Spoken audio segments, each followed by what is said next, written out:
জুলাই অভ্যুত্থানের বর্ষপূর্তি উপলক্ষে ৩৬ দিনের কর্মসূচি পালনের ঘোষণা দিয়েছে এনসিপি। আজ থেকে দেশজুড়ে জুলাই পদযাত্রা কর্মসূচি পালন করা হবে, চলবে ৩০ জুলাই পর্যন্ত। রংপুরের পীরগঞ্জের শহীদ আবু সাইদের কবর জিয়ারতের মধ্য দিয়ে শুরু হচ্ছে এই আনুষ্ঠানিকতা। সেখান থেকে বিস্তারিত জানাতে যুক্ত হচ্ছেন প্রতিনিধি শাহরিয়ার মিম। মিম, রংপুর থেকে জুলাই পদযাত্রার এই মুহূর্তে কি কি খবর রয়েছে জানাবেন?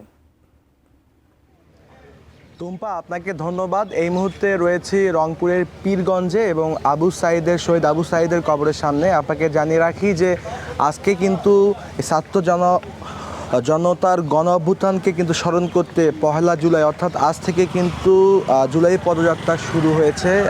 আর এই জুলাই পদযাত্রা এই শহীদ আবু সাইদের কবর জিয়ারতের মধ্য দিয়েই কিন্তু তারপরে এই আনুষ্ঠানিকতা শুরু হবে। আমরা এখন রয়েছি রংপুরের যে পীরগঞ্জের বামনপুর গ্রামে, অর্থাৎ যে শহীদ আবু সাইদের যে গ্রাম, এখানে রয়েছি। আমরা সকাল থেকে দেখতে পাচ্ছি এখানে নানা শ্রেণীর মানুষ, নানা পেশার মানুষ এখানে এসেছেন, শহীদ আবু সাইদের কবর জিয়ারত করছেন।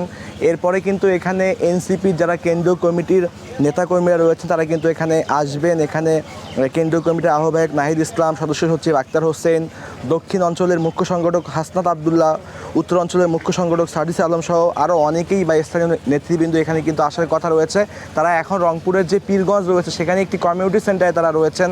সেখান থেকে তারা কিন্তু তাদের যে সেখানকার আনুষ্ঠানিকতা শেষে তারা কিন্তু এই শহীদ আবু সাইদের এই কবরে আসবেন, এখানে কিন্তু কবর জিয়ারত করবেন এবং এখান থেকে কিন্তু তাদের যে আনুষ্ঠানিকতা অর্থাৎ জুলাই যে পদযাত্রা সেটি কিন্তু এখান থেকে কবর জিয়ারতের পর তারপর কিন্তু শুরু হবে। এরপরে রংপুরের পীরগঞ্জে পদযাত্রা হবে, তারপরে গাইবান্ধা সাদুল্লাপুর, গাইবান্ধার যে প্রধান শহর সেখানে কিন্তু পদযাত্রা হবে, এমনটা কিন্তু আমরা জেনেছি। এরপরে আবারও বিকেলের পর থেকে কিন্তু রংপুর জেলার যে রংপুর শহরে অর্থাৎ রংপুর নগরীর ভিতরে কিন্তু জুলাই পদযাত্রা হবে। সেখানে স্থানীয় যারা এনসিপির নেতৃবৃন্দ রয়েছেন তারাও কিন্তু থাকবেন, এখানেও তারা রয়েছেন।